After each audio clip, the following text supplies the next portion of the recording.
എന്നെക്കുറിച്ച് പൊതുവേ പറയാറുണ്ട് അധിക പ്രസംഗിയാണ് എന്ന്. പക്ഷേ ഇന്നത്തെ ഞാൻ യോഗത്തിൽ അധിക പ്രസംഗമായി ഒന്നും പറയുന്നില്ല.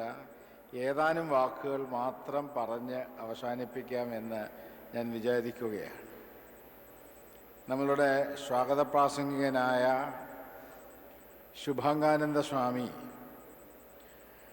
നമ്മളുടെ ബഹുമാനപ്പെട്ട മുഖ്യമന്ത്രിയെ സംബന്ധിച്ച് പറഞ്ഞ നല്ല വാക്കുകൾ, അതിൽ കേരളത്തിൽ നിരവധി മുഖ്യമന്ത്രിമാരൊക്കെ വന്നു പോയിട്ടുണ്ടെങ്കിലും ശ്രീനാരായണ പ്രസ്ഥാനത്തിന് ഏറ്റവും ശ്രേഷ്ഠമായ രീതിയിൽ ആവശ്യമായ സംഭാവനകൾ ചെയ്യുവാൻ ഭരണതലത്തിൽ ഇരുന്നു കൊണ്ട് മാർഗനിർദ്ദേശം നൽകിക്കൊണ്ട് പ്രവർത്തിക്കുവാൻ സാധിച്ച പ്രിയങ്കരനായൊരു മുഖ്യമന്ത്രി ശ്രീ പിണറായി വിജയൻ അവറുകളാണ്. അദ്ദേഹം ചെയ്ത പല കാര്യങ്ങളും വിസ്മൃതിയിലാണ്ട് പോയാലും ശ്രീനാരായണ സമൂഹം ഒരിക്കലും ഓപ്പൺ യൂണിവേഴ്സിറ്റിയുടെ കാര്യവും അതുപോലെ ഗുരുദേവൻ്റെ പ്രതിമ തിരുവനന്തപുരത്ത് സ്ഥാപിക്കുന്നതിന് നേതൃത്വം കൊടുത്തതും ശിവഗിരിയുടെ വികസനത്തിന് വേണ്ടിയൊക്കെ സഹകരിച്ചുകൊണ്ടിരിക്കുന്നത് ശിവഗിരി മഠവും ശ്രീനാരായണ പ്രസ്ഥാനവും ഒരിക്കലും മറക്കില്ല. അങ്ങയെ ശ്രീനാരായണ സമൂഹത്തിന് വേണ്ടി ഞങ്ങൾ ഈ വേദിയിൽ വെച്ച് അനുമോദിക്കുകയാണ്. ഇന്ന് ശ്രീനാരായണ പ്രസ്ഥാനത്തെ സംബന്ധിച്ച് ഗുരുദേവൻ എടുത്തു കളഞ്ഞ അനാചാരങ്ങളും അന്ധവിശ്വാസങ്ങളും തിരികെ വന്നുകൊണ്ടിരിക്കുന്ന ഒരു പരിതസ്ഥിതിയിൽ ശ്രീനാരായണീയ സമൂഹം പലതിലും ഭാഗവാക്കുകളാവുകയും പല കാര്യങ്ങളിലും കയ്യും കെട്ടി നോക്കി നിൽക്കുകയും ചെയ്യുന്ന സ്ഥിതിവിശേഷമുണ്ട്. കേരളത്തിൽ മനുഷ്യൻ്റെ പേരിൽ യാഗങ്ങൾ നടത്തുക, മനുഷ്യ മാംസം ഹോമിക്കുന്ന രൂപത്തിലുള്ള യാഗങ്ങൾ നടത്തുക തുടങ്ങിയ അന്ധാചാരങ്ങളിലേക്ക് പോലും നമ്മുടെ രാജ്യം വഴിമാറിക്കൊണ്ടിരിക്കുകയാണ്. അടുത്ത കാലത്തായി കേരളത്തിൽ വ്യാപകമായി പ്രചരിച്ചുകൊണ്ടിരിക്കുന്നത് ജ്യോത്സ്യവും പ്രശ്നവും അന്ധവിശ്വാസങ്ങളുമാണ്. ശ്രീനാരായണ സമൂഹം അറിഞ്ഞോ അറിയാതെയോ ഇതിലൊക്കെ ചെന്ന് വീഴുകയാണ്. ഒരു ക്ഷേത്രത്തിൽ പ്രതിഷ്ഠ നടത്തുന്നതിന് വേണ്ടി മുഹൂർത്തം നിശ്ചയിക്കണമെന്ന് പറഞ്ഞപ്പോൾ ഗുരുദേവൻ പ്രതിഷ്ഠ നടത്തി ഇനി മുഹൂർത്തം നോക്കിക്കൊള്ളൂ എന്ന് പറഞ്ഞ മഹാത്മാവാണ്. ആ മഹാഗുരുവിൻ്റെ അനുയായികളായിരിക്കുന്ന ആളുകൾ ഒരിക്കലും അന്ധാചാരങ്ങളിലും അനാചാരങ്ങളിലും ജ്യോത്സ്യൻ്റെയും പ്രശ്നകാരിയുടെയും ഒക്കെ വഴിയെ പോകുന്നവരായി തീരുവാൻ പാടുള്ളതല്ല. അതുപോലെ ഗുരുദേവൻ അരുവിപ്പുറത്തും ശിവഗിരിയിലും ആലുവായിലുമൊക്കെ സ്ഥാപനങ്ങൾ, ആശ്രമങ്ങൾ, ക്ഷേത്രങ്ങളൊക്കെ നമുക്ക് സ്ഥാപിച്ചു തന്നപ്പോൾ അവിടെ എല്ലാവർക്കും ജാതി മത വ്യത്യാസമില്ലാതെ എല്ലാവർക്കും ഒരുപോലെ പ്രവേശനം അനുവദിച്ചിരുന്നു. പക്ഷെ ഇപ്പോൾ പല ക്ഷേത്രങ്ങളിലും മറ്റ് മതക്കാർക്ക് പ്രവേശനമില്ല. ചില ശ്രീനാരായണീയ ക്ഷേത്രങ്ങൾ പോലും അത് പിന്തുടർന്ന് കാണുമ്പോൾ വലിയ ഖേദം തോന്നുന്നു. അതിനേക്കാൾ ക്ഷേത്രങ്ങളിൽ ഉടുപ്പഴിച്ചുകൊണ്ടേ കയറാവൂ എന്നുള്ള നിർബന്ധ ബുദ്ധി പല ശ്രീനാരായണ ക്ഷേത്രങ്ങളും വെച്ചു പുലർത്തുന്നു. ഇത് തിരുത്തിയേ മതിയാകൂ. കാരണം ശ്രീനാരായണ ഗുരുദേവൻ ക്ഷേത്ര സംസ്കാരത്തെ പരിഷ്കരിച്ചയാളാണ്. പണ്ട് ക്ഷേത്രങ്ങളിൽ സവർണ ജനവിഭാഗങ്ങൾക്ക് മാത്രമേ പ്രവേശനമുണ്ടായിരുന്നുള്ളൂ. അവരെ തിരിച്ചറിയുന്നതിന് വേണ്ടി പൂണൂലൊക്കെ വേണ്ടവണ്ണം അറിയുന്നതിന് വേണ്ടിയാണ് ഈ ഉടുപ്പ് ഊരുന്ന സമ്പ്രദായം ഉണ്ടായതെങ്കിൽ ഇന്നലെ ചെയ്ത ഒരബദ്ധം മൂഢർക്ക് ഇന്നത്തെ ആചാരമാകാം, നാളത്തെ ശാസ്ത്രമതാകാം എന്ന് കുമാരനാശാൻ എഴുതിയതുപോലെ ക്ഷേത്രങ്ങളിൽ ഉടുപ്പഴിച്ചു കയറുക എന്നത് ഒരന്ധവിശ്വാസം ശ്രീനാരായണ സമൂഹവും മുറുകെ പിടിക്കുന്നു. അത് തിരുത്തിയേ മതിയാകൂ. ശിവഗിരി മഠത്തിൻ്റെ മാർഗനിർദ്ദേശം അതാണ്. ബഹുമാനപ്പെട്ട SNDP യോഗത്തിൻ്റെ ജനറൽ സെക്രട്ടറിയും ഇക്കാര്യത്തിൽ തുറന്ന് പ്രഖ്യാപനം ചെയ്തിട്ടുണ്ട്. ഈ കഴിഞ്ഞ ദിവസം ഞാൻ വിശ്വഹിന്ദു പരിഷത്തിൻ്റെ ഒരു പ്രവർത്തകൻ ശിവഗിരിയിൽ വന്നപ്പോൾ അദ്ദേഹമായിട്ട് സംസാരിച്ചപ്പോൾ പറഞ്ഞു, ഞങ്ങളുടെ ക്ഷേത്രങ്ങളിലെല്ലാം ഞങ്ങൾ ഉടുപ്പ് ഊരണമെന്ന് നിർബന്ധം പിടിച്ചിട്ടില്ല. പിന്നെ ഉടുപ്പ് ഊരിയെ കയറാവൂ എന്ന് നിർബന്ധം പിടിക്കുന്നതിൽ ശ്രീനാരായണ പാരമ്പര്യം പിന്തുടരുന്ന ചില വൈദികന്മാരുമുണ്ട്. അത് മനസ്സിലാക്കി പ്രതികരിക്കുവാൻ, അന്ധാചാരങ്ങളെ ദൂരീകരിക്കുവാൻ ശ്രീനാരായണ സമൂഹം ഉണർന്നു നിന്ന് പ്രവർത്തിക്കേണ്ടത് കാലഘട്ടത്തെ സംബന്ധിച്ച് ഏറ്റവും അനിവാര്യമായൊരു ഘടകമാണ്. അതുപോലെ ഇവിടെ ശുഭങ്കൻ സ്വാമി സൂചിപ്പിച്ചു വത്തിക്കാനിൽ നടന്ന ലോകമത പാർലമെന്റിനെ സംബന്ധിച്ച്.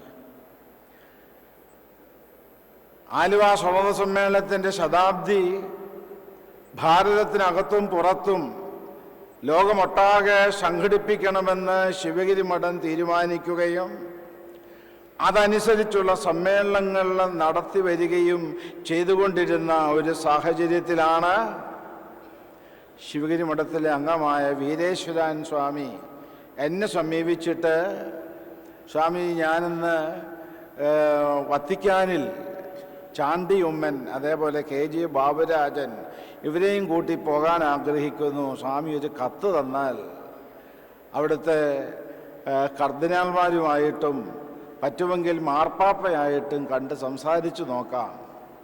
അങ്ങനെ വീരേശ്വരൻ സ്വാമിയുടെ ശ്രമഫലമായി എൻ്റെ കത്തുമായി വത്തിക്കാനിൽ ഈ മൂവരും കൂടി പോവുകയും മാർപ്പാപ്പയെ കാണുകയും മാർപ്പാപ്പയെ കാണുന്നതിന് വേണ്ടി സഹായകമായ നിലപാടുകൾ സ്വീകരിച്ചത് ചങ്ങനാശ്ശേരിയിലുള്ള ഒരച്ഛൻ ശ്രീ കൂവക്കാട് റവറൻറ്റ് ഫാദറാണ്.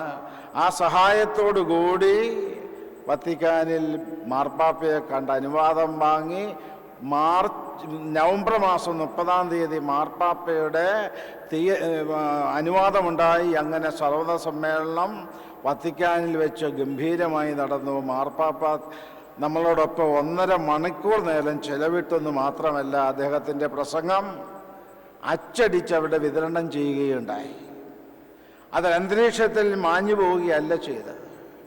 ക്രിസ്തുദേവൻ്റെ ജീവിച്ചിരിക്കുന്ന പ്രതിപുരുഷനായ ആ മഹാത്മാവ് ചെയ്ത പ്രസംഗത്തിൽ ലോകമൊരു കുടുംബമാണെന്ന് ശ്രീനാരായണ ഗുരു പ്രഖ്യാപിച്ചു.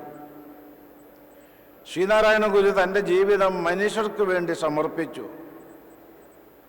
ലോക സമാധാനത്തിന് ശ്രീനാരായണ ഗുരുവിൻ്റെ സന്ദേശം എത്രയും സഹായകമാണ്.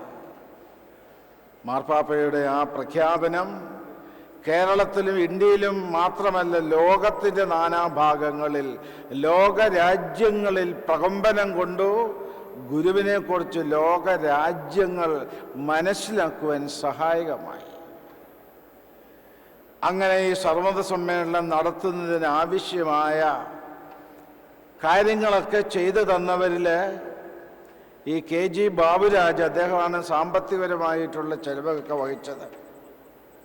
അതുപോലെ മഹാനായ ഉമ്മൻചാണ്ടിയുടെ മകൻ ശ്രീ ചാണ്ടി ഉമ്മൻ, ഈ രണ്ടുപേരെയും ശിവഗിരി മഠം ഒരിക്കലും മറക്കില്ല. ഇങ്ങനൊരു വിശ്വോത്തരമായ സമ്മേളനം സംഘടിപ്പിക്കുന്നതിന് ശിവഗിരി മഠവുമായി ചേർന്ന് നിന്ന് പ്രവർത്തിച്ച ശ്രീ ചാണ്ടി ഉമ്മൻ, വാസ്തവത്തിൽ അദ്ദേഹം ശിവഗിരി വന്നാൽ വൈദിക മഠത്തിൽ പോയി കുറേ നേരം ധ്യാനിച്ചിരിക്കും. ഞങ്ങളെ ആരെയും അറിയിച്ചല്ല. അടിയുറച്ചൊരു ഗുരുഭക്തൻ. ഇന്നലെ പദയാത്ര കോട്ടയത്ത് നടന്നപ്പോൾ ശിവഗിരിയിലേക്ക് വരുന്ന പദയാത്രയിൽ അദ്ദേഹം 4-5 കിലോമീറ്റർ ദൂരം നടന്നു. അങ്ങനെ ഒരു ആദർശ ജീവിതം നയിക്കുന്ന ചാണ്ടി ഉമ്മൻ അവിടെ ഈ ലോക മത സമ്മേളനം സംഘടിപ്പിക്കാൻ വലിയ സഹായം നൽകി. ബാബുരാജിനെ സംബന്ധിച്ച് ശിവഗിരിയുടെ ഏറ്റവും അടുത്ത ആത്മബന്ധു അദ്ദേഹവും വളരെ വളരെ സഹായങ്ങൾ ചെയ്തുകൊണ്ടിരിക്കുന്ന വ്യക്തിയാണ്. അതുപോലെ ഈ കമ്മിറ്റിയുടെ ചെയർമാനായിരിക്കുന്ന ശ്രീ മുരളീധരൻ, ആ മുരളീധരനാണ് വാസ്തവത്തിൽ ഗുരുദേവന് ഉപരിപഠനം നടത്തിയ ചേവണ്ണൂർ കളരി ഏറ്റെടുത്ത് കോടിക്കണക്കിന് രൂപ ചെലവ് ചെയ്ത് ശിവഗിരി മഠത്തിൻ്റെ ശാഖാസ്ഥാപനമാക്കി മാറ്റിയെടുക്കുവാൻ വലിയ സംഭാവനകൾ ചെയ്തു. അങ്ങനെ ഈ വേദിയിലിരിക്കുന്ന നമ്മുടെ ഗോകുലം ഗോപാലനടക്കം സുരേഷ് കുമാർ അടക്കം ഇവരെല്ലാവരും ശിവഗിരിയോട് ചേർന്ന് നിന്ന് ഇന്ന് പ്രവർത്തിക്കുകയാണ്. ഞങ്ങളുടെ ഏറ്റവും വലിയ സന്തോഷം അതാണ്. ഗുരുദേവ സന്ദേശ പ്രചരണം നിർവഹിക്കുന്നതിൽ എല്ലാവരും ഒരുപോലെ ശിവഗിരിയോട് കൈകോർത്ത് നിൽക്കുന്ന ഒരനുഭവമാണ് ഞങ്ങൾക്കുള്ളത്. മുഖ്യമന്ത്രിയും ശ്രീ വാസവൻ മന്ത്രിയും അതുപോലെ മറ്റുള്ള മന്ത്രിമാരും എല്ലാവരും ശ്രീനാരായണ ഗുരുദേവനോട് സ്നേഹവും ഭക്തിയും ആദരവും വെച്ച് പുലർത്തുന്നവരാണ്. ശ്രീനാരായണ ഗുരുദേവ സന്ദേശ പ്രചരണം അതിലേറ്റവും പ്രാധാന്യം കൊടുത്ത് ആ കാര്യത്തിൽ ദത്തശ്രദ്ധരായി കഴിയുന്നവരാണ്. അങ്ങനെയുള്ളൊരു സാഹചര്യത്തിലാണ് ഈ 62ാമത് ശിവഗിരി തീർത്ഥാടന മഹാമഹം ഇവിടെ കൊണ്ടാടുന്നത്. ഈ വർഷത്തെ തീർത്ഥാടന പരിപാടി ഡിസംബർ 15-ാം തീയതി ആരംഭിച്ചു. അത് ജനുവരി 5-ാം തീയതി വരെ നീണ്ടു നിൽക്കും. 20 ദിവസങ്ങളിലായി സംഘടിപ്പിച്ചിരിക്കുന്നു. എല്ലാ ദിവസവും ഇവിടെ വലിയ ജനക്കൂട്ടമുണ്ട്. അതിഗംഭീരമായി ശിവഗിരി തീർത്ഥാടന മഹാമഹം കൊണ്ടാടപ്പെടുകയാണ്. ഇതിനിടയ്ക്ക് ഒരു കാര്യം കൂടി ഞാൻ സൂചിപ്പിക്കുവാൻ ആഗ്രഹിക്കുകയാണ്. ശ്രീനാരായണ ഗുരുദേവൻ എന്ത് കൽപ്പിച്ചുവോ ആ കൽപ്പനയിൽ ഊന്നി നിന്ന് പ്രവർത്തിക്കുന്നതിൽ ശ്രീനാരായണ സമൂഹം എത്രയും ശ്രദ്ധാന്വിതരായിരിക്കണം എന്നുള്ളതാണ്. ഇത് പറയുവാൻ കാരണം, ഈ കഴിഞ്ഞ ദിവസം ശിവഗിരിയിൽ വന്ന പദയാത്രകളിൽ ഒരു പദയാത്രയുടെ ബാനറിൽ ശിവഗിരി ഗുരുകുലം തീർത്ഥാടന പദയാത്ര എന്ന് കണ്ടു. ഇന്നിപ്പോൾ നമ്മൾ തീർത്ഥാടന ഘോഷയാത്ര നടത്തി. തീർത്ഥാടന ഘോഷയാത്രയിലും ശിവഗിരി ഗുരുകുലം തീർത്ഥാടന പദയാത്ര. വേറൊരു ബാനറിൽ കണ്ടത് ശിവഗിരി അരുവിപ്പുറം തീർത്ഥയാത്ര. ഇനിയും ഒരു ബാനറിൽ കണ്ടു ശിവഗിരി ചെമ്പഴന്തി അരുവിപ്പുറം തീർത്ഥയാത്ര. വാസ്തവത്തിൽ ഇത് നമ്മുടെ പ്രസ്ഥാനത്തിന് ചേർന്നതല്ല. ഗുരുദേവന്റെ കൽപ്പന ശിവഗിരി തീർത്ഥാടനം എന്നാണ്. ആ ശിവഗിരി തീർത്ഥാടന മഹാമഹത്തോട് മറ്റൊരു ഏച്ചുകെട്ടൽ പാടുള്ളതല്ല. അത് ശ്രീനാരായണ സമൂഹം ശ്രദ്ധിക്കണം. ഗുരുവിൻ്റെ ഉപദേശങ്ങളിൽ, ഗുരുവിൻ്റെ ദർശനത്തിൽ ഊന്നി നിന്ന് പ്രവർത്തിക്കുന്നതിൽ ശ്രീനാരായണ സമൂഹം ഏറെ ശ്രദ്ധിച്ചു മുന്നോട്ട് പോകണമെന്ന് മാത്രം ഞാൻ ഈ അവസരത്തിൽ പറഞ്ഞു വെക്കട്ടെ. ഈ യോഗത്തിൽ വന്ന് സംബന്ധിച്ചുകൊണ്ടിരിക്കുന്ന മുഖ്യമന്ത്രിക്കും വാസവൻ മന്ത്രിക്കും ശിവഗിരിയുടെ ആത്മബന്ധുക്കൾക്കും SNDP യോഗത്തിന് ജനറൽ സെക്രട്ടറി ശ്രീ വെള്ളാപ്പള്ളി നടേശനടക്കമുള്ള എല്ലാവർക്കും ശിവഗിരി മഠത്തിൻ്റെ പേരിലുള്ള സ്നേഹവും സന്തോഷവും നന്ദിയും ഇവിടെ പങ്കുവെച്ചുകൊണ്ട് എൻ്റെ വാക്കുകൾ ഗുരുദേവ തൃപ്പാദങ്ങളിൽ സമർപ്പിക്കുന്നു. നമോ വാകം.